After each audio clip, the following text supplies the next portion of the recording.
Hello and welcome. I am Pink Girl Teaches, and on this channel, I talk about narcissistic abuse awareness as well as tips for recovery. Today, I want to talk to you about one of the things a narcissist does to try to get you back. This is when you have been no contact, like a gangster, and they're desperate. They want you back. Like, look, the narcissist knows no limits, and they will do anything to play mind games with you. One thing that I will say about the narcissist is we know that they don't fear much. They'll do whatever and they'll say whatever without really any fear of repercussions because they've been doing it for so long. And so, even though they may have to face the consequences of their actions, they feel like they can win it in every situation. They feel like they can just one up everybody all the time, or they feel like, you know what, maybe this this situation or this relationship didn't work out, or maybe I didn't benefit the way that I thought, but I'll be better next time. They study, to try to improve their their demented ways. So what you do find is that they are afraid of one thing, and that is God.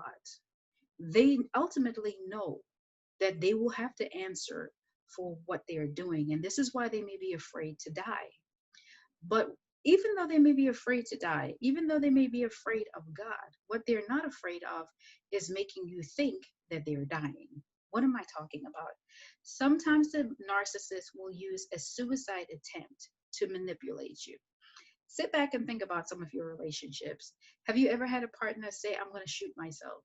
Have you ever had a partner that says, I'm going to overdose, and may have actually overdosed, but the truth of the matter is, what did they truly overdose on? How much did they overdose on? And sometimes, in the most dramatic cases, they will take quite a bit of pills that will take them to the brink of death, but not enough to do the job. They are not afraid to do this. And this is just another tactic that the narcissist will use to manipulate you, to get you to take them back, to get you to not leave, to get you to see things their way or to do whatever it is that they want. I mean, like, who does that other than a demented mind, other than a perverted soul? But I want to encourage you today that if the narcissist is throwing suicide at you, it's not a joke. This is a sick person who does not respect you and knows no limits. They will do whatever they can to have their way.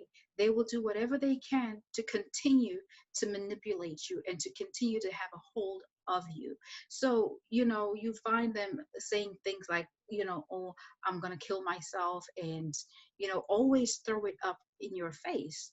Or, and this is when you're trying to leave, when they're desperately begging you to take them back, or you're putting your foot down on your boundaries. That's their issue to deal with. If you need to call the authorities to let them know that, hey, somebody is making suicide threats over here, come and do what you got to do with this person, do it. Call them on their bluff. Don't be afraid of the narcissist. They are a demonic spirit, and you have more power than you think you do. You have more power to win in that situation. They are not the winner here. You are the ultimate victor, but need to begin to believe that and move accordingly. Call them out on their bluff. I'm not saying go buy bullets, tell them how much to take. No, that's not what I'm saying. Call somebody who can do something about it. Call somebody so that they can get taken to um, for psychiatric care, for help, because let them go get the help that they need. But don't allow that to keep you in a stuck place. Don't allow that to keep you in the sunken place, because really they're not going to do it. It's all about, they're not going to want to actually die because they know. Listen, we may feel like the narcissist is unaware of what they're doing, but they are fully aware of what they're doing. One thing, this was not the direction I wanted to go, but here we are. One thing is that they've given themselves over to be used by the enemy, and they know this. They are well aware that it's wickedness that is in operation, or that is operating in them. And just as they are aware that there is a God that they will have to answer to one day, they know that they will pay for what they've done. So really, they're not trying to die anytime soon. That's just a tactic. And don't allow it to suck you back in. make sure that your boundaries are solid. And if anybody is trying to manipulate you like that with such a drastic step, and then want to blame you afterwards, even after a failed suicide attempt, even after you've done what you can to stay, they will tell people like, listen, she had me ready to do this, he had me ready to kill myself because I was so depressed because of, and then flip the script. Everything that everything that they are doing to you, they're saying that's what you did to them. This is not a person for you to play games with. No, they are pure evil, they are walking evil.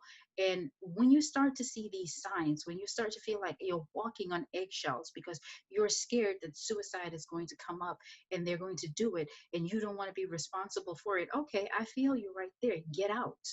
You don't need to walk on eggshells. You don't need to be afraid to move and better your life and rise above the nonsense that is this narcissist. Like, you are entitled to live a happy, whole, healthy life, and they know this. So don't allow that to suck you back in, and don't allow the people that the flying monkeys, the narcissist flying monkeys, to make you feel guilty because the narcissist is telling them too that because she won't take me back, I'm going to commit suicide, and they're all acting desperate because they don't want the narcissist to die. Like, no, they need to call somebody to come pick this crazy person up and take them where they can go get help. It is not on you. That is not your responsibility. All you have to do is call for them to get help and leave things as they are. What would you do in this situation, and have you faced it? I mean, I have a few times, and I'm glad, because then I didn't know what I was dealing with, but I was like, okay, this is not normal. I'm done.